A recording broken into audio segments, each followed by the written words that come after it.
Hello students, आप सभी का हमारे इस यूट्यूब चैनल में स्वागत है। स्टूडेंट्स, हम बेसिक स्टडीज़ फॉर इकोनॉमिक्स जी का पेपर सॉल्व कर रहे थे और क्वेश्चन नंबर 6A पे हम पहुंच चुके हैं।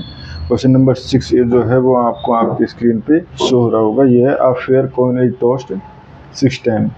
If the number of head is a random variable then what is the probability of getting at most 4 heads. ठीक है स्टूडेंट्स, ये क्वेश्चन है जिसको हमें सॉल्व करना है। तो इसको हम किस तरह से सॉल्व कर सकते हैं, तो इसका सॉल्यूशन चालू करते हैं। तो देखो यहाँ पे हमारे पास let x equal to number of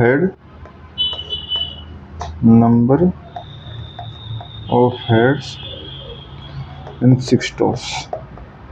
ठीक है, एंड देखो टॉस जो है, कॉइन जो है वो फेयर है। ठीक है, और यहाँ पे हमारे पास, ठीक है, ये है हमारे पास, एंड साथ में ही हम यहाँ पे कह सकते हैं कि जो देखो जब हम करें एटमोस्ट 4 हेड, ठीक है, यानी हेड और टेल आने की प्रोबेबिलिटी भी सेम है। ठीक है, तो यहाँ से हम कह सकते हैं एक्स जो है वो फॉलो करेगा बाइनोमियल डिस्ट्रीब्यूशन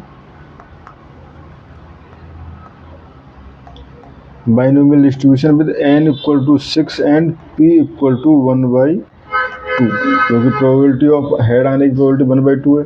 ठीक है, एंड हमसे पूछा गया है प्रोबेबिलिटी, रिक्वायर्ड प्रोबेबिलिटी जो है वो पूछी गई प्रोबेबिलिटी कि x less than equal to 4।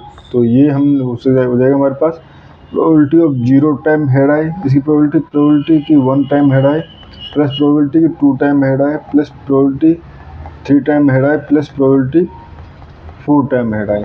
ठीक है, तो देखो बाइनोमियल डिस्ट्रीब्यूशन में, ठीक है, और अगर हम ये निकालें तो चलिए ये थोड़ा लेंथी हो जाएगा।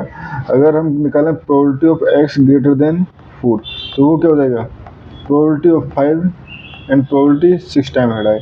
ठीक है, तो यहाँ से हम कह सकते हैं probability of x less than equal to 4 will equal to 1 minus probability of x less than 4। ठीक है, तो हम प्रोबेबिलिटी 5 एंड प्रोबेबिलिटी 6 निकालें, 5 टाइम हेड आने की प्रोबेबिलिटी एंड 6 टाइम आने की प्रोबेबिलिटी। ठीक है, तो बाइनोमियल प्रोबेबिलिटी का फॉर्मूला जो होता है वो होता है p x इक्वल टू के टाइम सक्सेस की प्रोबेबिलिटी 6k, ठीक है, 6c के एंड 1/2 p।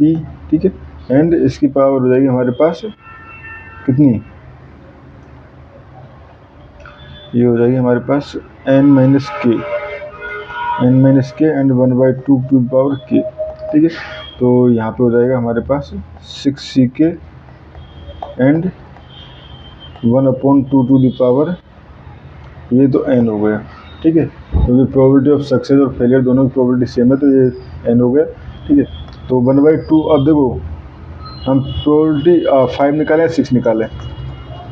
ठीक है, पहले प्रोबेबिलिटी 5 एंड 6 निकालें, तो ये कितना हो जाएगा, तो यहाँ से 6c5, ठीक है, वैल्यू 6 रहेगी, प्लस और 1/2 टू द पावर 6 प्लस यहाँ हो जाएगा 6c6 and 1/2 to the power 6। ठीक है, तो ये हो जाएगा हमारे पास 6 1/2 टू द पावर 6 प्लस ये हो जाएगा 1 एंड 1/2 टू द पावर 6।